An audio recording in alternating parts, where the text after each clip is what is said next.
Bonjour, ça va? In today's video, we are going to learn Passé composé. Passé composé is an equivalent form to simple past in French. Passé composé has a lot of significance in the French language since it is used very often in speaking. So, what does actually Passé composé define? Passé composé is an action done in the past and is completed in the past and it is not being continued to the present. It is the most important past tense in French. The actions that started and ended in the near or distant past are expressed through this tense. For example, hier j'ai apporté des fleurs à ma femme. It means yesterday I brought flowers to my wife. So, yesterday I brought flowers and it's over. I was not bringing flowers continuously in the past, or I am not bringing still the flowers in the present. So I brought the flowers for once and it is a completed action.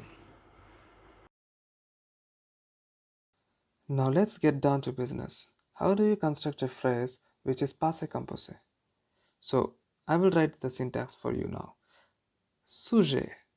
You first write the subject, plus you choose between avoir and être, plus verb.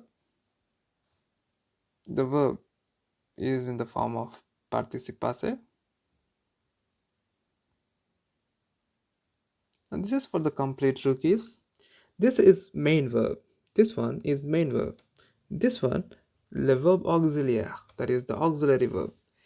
You have two kinds of verbs when in few parts of the grammar.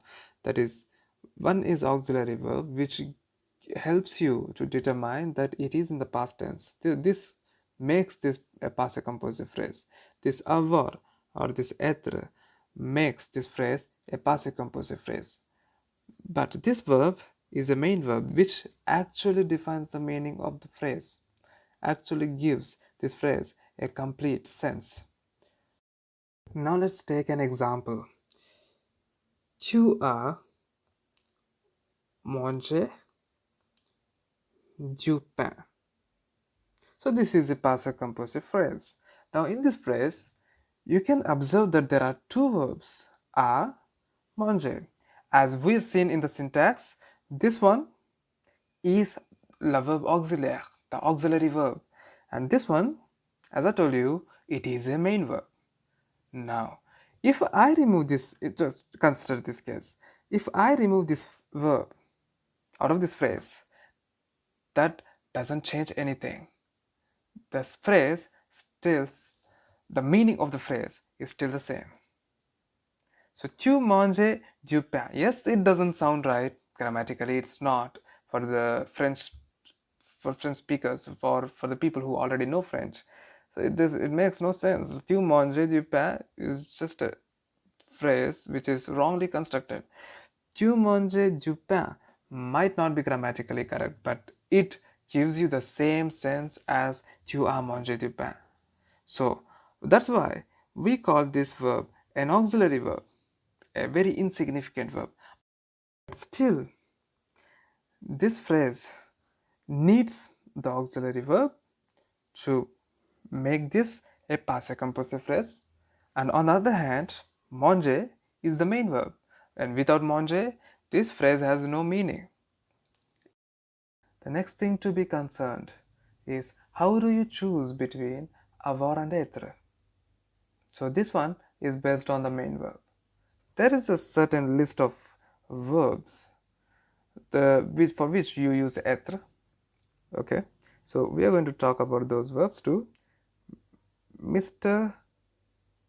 and Mrs. Warpet. So this one is a keyword to remember the verbs that are used for être. Let's have a look at these verbs. Monter, to climb, Rentrer, to return. Aller, to go. Naître, to be born. Descendre, to get down. Mourir, to die. Retourner, to return. Sortir, to go out. Venir, to come. Arriver, to arrive. Rester, to stay. Partir, to leave. Entrer, to enter. Tomber, to fall.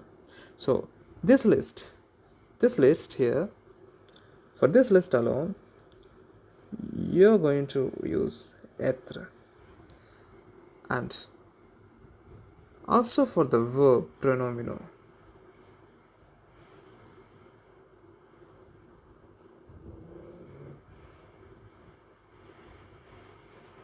So if you don't know these verbs, you have to check out my other lesson. Verb pronomino are the reflexive verbs in English. The verbs define action. The action which is done on oneself is called verb pronomino. So these verbs always start with sir. The infinitive forms of these verbs start with sir. Like for example, if you say sir lever, lever is to lift. Sir lever is to lift oneself. So these kind of verbs also use être as the auxiliary verb for passé composé. Now before writing down a passé composé phrase, this is how I think. What is the main verb, and is this verb present in the list or not? If this verb is present in the Mr. and Mrs. Warped list, then I use être. If it isn't, I use avoir. So let's take a verb. For example, if I'm taking a verb like boire. So this verb, it's not there in the list. It's definitely not there in this list. So what will I do? I use avoir. Okay, let's say subject could be anything based on the context. Il a. I use avoir. I conjugate avoir with the subject, the pronoun sujet. Il a. Now the past participle form for boire is bu. Il a bu. He drank the juice. He drank some juice. So this is simple, isn't it? With avoir, it's always simple. Now let's take one more verb. Let's say that we have aller with us. Now aller is there in the list. So what is the past participle form for aller?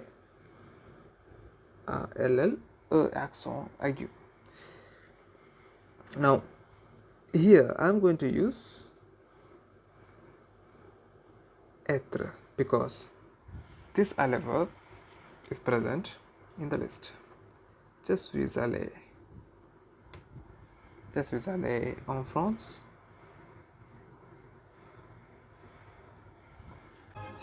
Hold on, there's still more to this lesson. Since this is going forever, I decided to stop here and do a second part to this video. It's always my pleasure to help you. A bientôt.